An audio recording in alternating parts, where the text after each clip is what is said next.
I'm just dressing the brill dish. You've got some thinly sliced cured brill, and then you've got a basil dressing that's on top. These are lovely Spanish anchovies, and then some smoked almonds. So it's quite a simple looking dish, but it's got lots and lots of flavour. Tell me more about the fish.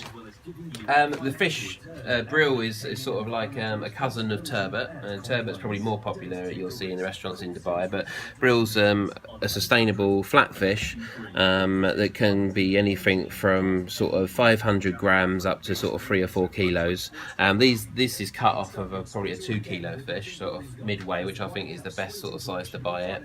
It's a softer texture than turbot, so you can do these raw and cured dishes. Turbot won't work like this, it's a bit too tough for it, so this is really good, and it's just, you know, brill. It's a really good fish.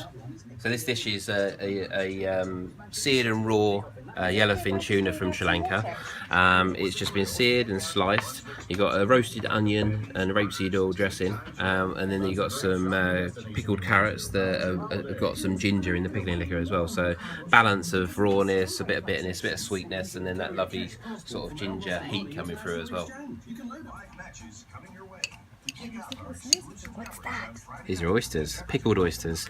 So they were pickled last night. We pickled the oysters. You leave them in some dressing, so a bit of vinegar, a little bit of the actual oyster juice that you use, and then we got in this bag here we got some gherkins and some fresh cucumber and a little bit of the dressing.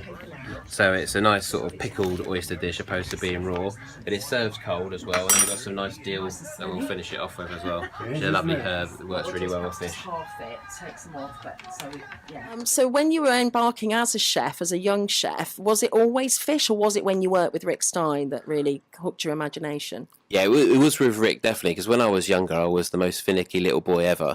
Yeah, I didn't eat much. All my mum and my dad were sort of a bit worried about me at some point. You wouldn't think that now. For you can't see me, I'm 6'5" and about 20 stone, so I'm a big lad now. But when I was younger, they sort of worried a little bit. They don't need to worry now.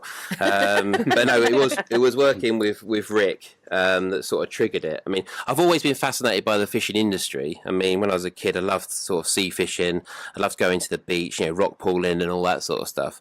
But it wasn't until I started working with Rick that I really realised that was what I loved doing. Technically, it's sousing.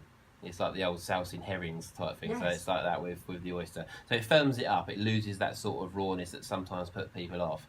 And then the dressing's made of fresh oyster juice, a little bit of light rapeseed oil, you've got gherkins in there, fresh cucumber, and a little bit of dill, dill's a lovely herb that works really well with seafood generally. And it's served at a temperature between sort of cold and room temperature. Tasting some amazing cheeses, but it wasn't just about the tasting, it was understanding again where that cheese comes from. I got to milk a cow.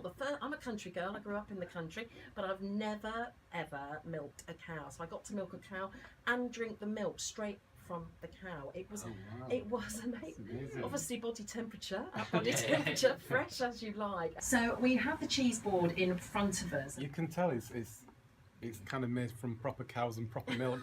It's just got this beautiful kind of flavours, you know, that rich kind of milky, creamy, you know, deep sort of cheesy flavours. It's very nice.